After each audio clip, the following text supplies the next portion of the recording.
반갑습니다. 최종원입니다. 24일 오후부로 일본의 화이트리스트 그리고 볼턴의 한일 외교 분쟁 중재 결과가 나왔기 때문에 이걸 살펴봐야 됩니다. 본론으로 들어가기 전에 하단의 구독과 따봉 버튼 눌러주시고요.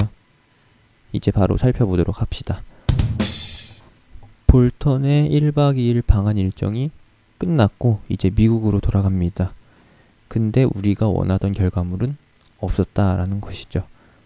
볼턴만 일방적으로 얻고 가고 우리가 얻었던 건 없다. 그냥 한미 동맹 결속 차원에서의 회동이었다 라는 거, 그 정도까지만 봐주시면 되겠습니다. 코스피에 급락이 출현됐었는데 14시에 갑작스럽게 하락했고 반등은 출현되지 않았다라는 거예요. 이게 무엇이었느냐? 볼턴의 마지막 일정, 강경하 외교부 장관과의 회동, 그때 발생된 하락인데 아무래도 회동에서 좋은 결과물이 없다 보니까 반등 없이 마감했다라는 것이죠. 말씀드렸듯이 조삼모사식, 불확실성 해소, 호재 이런 것들은 있었는데 그 이상은 없었다. 결국에 미국이 원하는 바 한국 군사보호협정, 군사정보보호협정만 연장하는 쪽으로 잡히고 없었다라는 거, 안 좋은 쪽으로 씨 없는 수박이었다라는 것만 확인해 주시면 되겠습니다. 두 번째는 한국 화이트리스트 제외예요. 한국에 대한 수출 규제, 이 부분에 대해서 공청회에 참여했던 의견들이 모두다는 아니고 70% 이상이 찬성이었다라는 것이고, 이로 인해서 다음 주 진짜 요단강을 건너갔다 올 만한 그런 사항이 발생됐다라는 것이죠. 공청회는 한국식으로 따지면은 청와대 국민청원이에요. 일반적인 청원이 아니라 청원 건수, 청원 동의 건수가 몇백만 이상이 되면은 그것을 기초로 해서 법안을 마련하는 것, 법안이 통과되게끔 추진하는 것, 그 절차라는 것이죠. 공청회에서 찬성표가 많이 나왔기 때문에 이것이 일본의 강요회의로 넘어가게 되고, 강요회의에서 과반 이상의 동의가, 이제 찬성표가 얻어지면 추진된다. 일본 자체의 법이죠. 국제적으로는 영향력이 없고 효력도 없지만 자체적으로 일본 기업을 통제할 수 있을 만한 그런 강력한 법안이 마련되는 겁니다.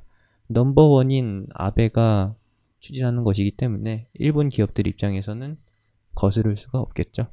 그렇게 되면은 우회 수출 방안이나 그런 부분 쪽으로도 연결될 수 있는데, 트럼프가 화웨이를 제재하듯이 아베가 한국 기업들을 대상으로, 한국 정부를 대상으로 똑같은 패턴의 싸움을 걸 겁니다. 참 거시기하죠. 이제 남은 것은 강요회의에서 찬반 투표를 거치는 것이고 그 결과가 반영된다라는 겁니다. 일정을 보시게 되면은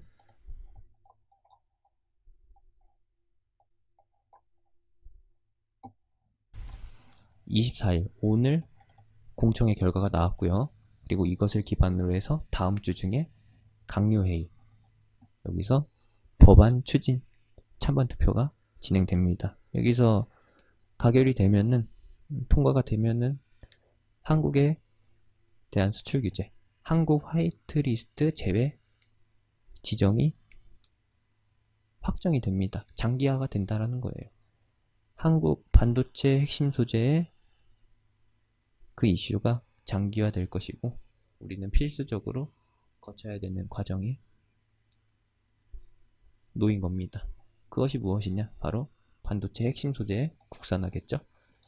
반일 운동, 불매 운동은 조금 소강 상태에 진입할 수 있지만 일본에 대한 감정이 좋은 쪽으로 해소되지는 않을 것이다 라는 거, 그냥 냄비가 끓었다가 식는 쪽으로 그냥 잠잠해지는 것이지 좋은 감정으로 돌아서진 않을 거다 라고 보고 있고요. 이렇게 되면은 모남이나 PM 풍년, 신성통상 같은 테마주들이 한 번 더 움직일 수 있는 것이고, 반도체 관련주들은 분명히 좋은 흐름을 보여줄 겁니다.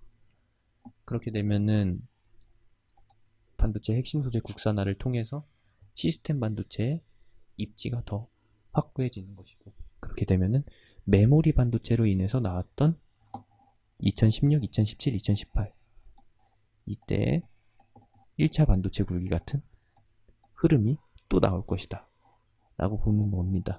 그렇게 봐주시면 돼요. 이 과정은 조정, 그리고 이 다음에 이 이상의 상승이 한 번 더 나올 것이라는 거, 그 정도로 예상해 주시면 되겠습니다. 2016년도에도 올해와 같은 분위기였는데, 이때 당시에도 삼성전자와 SK 하이닉스, 그리고 메모리 반도체와 관련된 핵심 기업들만 아주 재미난 장세였고 나머지는 다 죽었었죠. 그리고 나서 별도로 움직인 게 무엇이었느냐? 바로 대선 테마였습니다. 지금도 그 상황과 똑같다라는 것이죠. 악재, 시장에 조정을 주었던 부분은 조금 달라요. 2015년도, 16년도 넘어올 때에는 무엇이 있었느냐? 중국의 거품 붕괴, 후강통 붕괴, 그리고 또 무엇이 있었죠?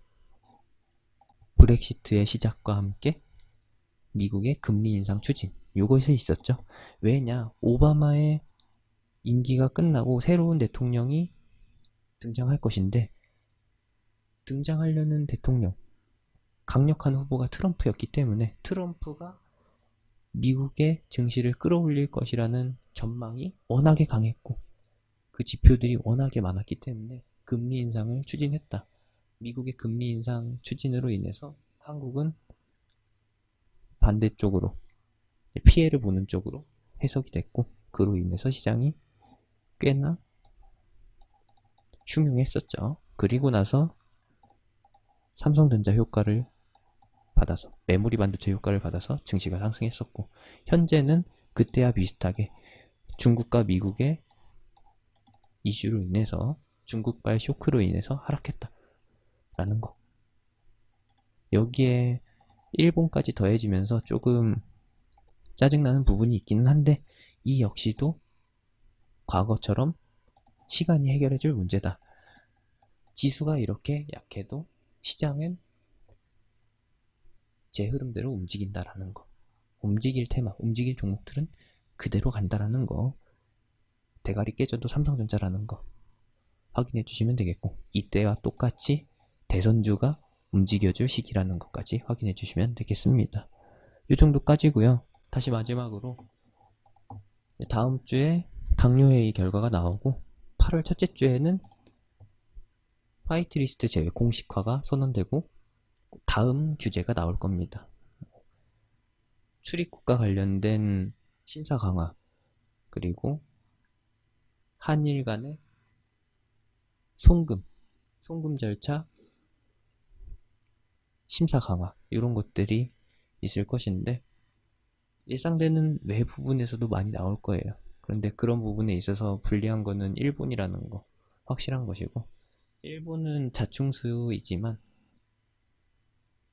둘 다 같이 죽자라는 뜻으로 지금 전쟁을 펼치는 거기 때문에 오래 가지 못할 거라고 봅니다.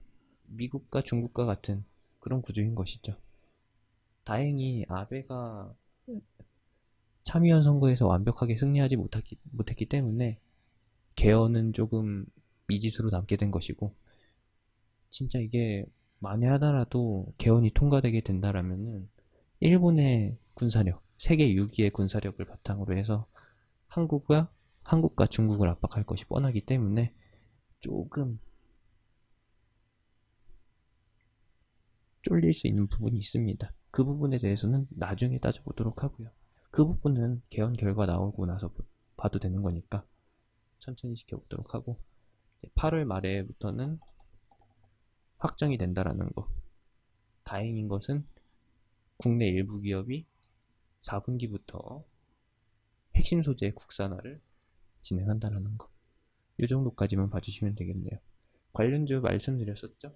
핵심 소재 관련주의 대장은 이제 솔브레인, 후성, 동진세미켄 정도 봐주시면 되겠고, 장비주들도 이제 핵심 소재 국산화에 맞춰서 새로운 공정으로 바뀔 겁니다. 그렇게 되면은 또 수주가 늘어날 것이고, 처음에 말씀드렸던 부분처럼 반도체 굴기, 2차 반도체 물기가 나올 밑바탕이 된다라는 거 체크해 주시면 되겠고요. 조금 찜찜한 불확실성 해소지만 거의 다 왔다라고 봅니다. 코스닥은 제약바이오 쇼크가 계속 반영되는 것이고, 코스피는 많이 빠져도 2050포인트 전후라는 거 체크해 주시면 되겠습니다. 여기까지고요. 추가되는 사항, 관련주와 관련된 내용들, 새롭게 추가될 내용들은 새로운 영상으로 전달해 드리겠습니다. 최종원이었습니다. 감사합니다.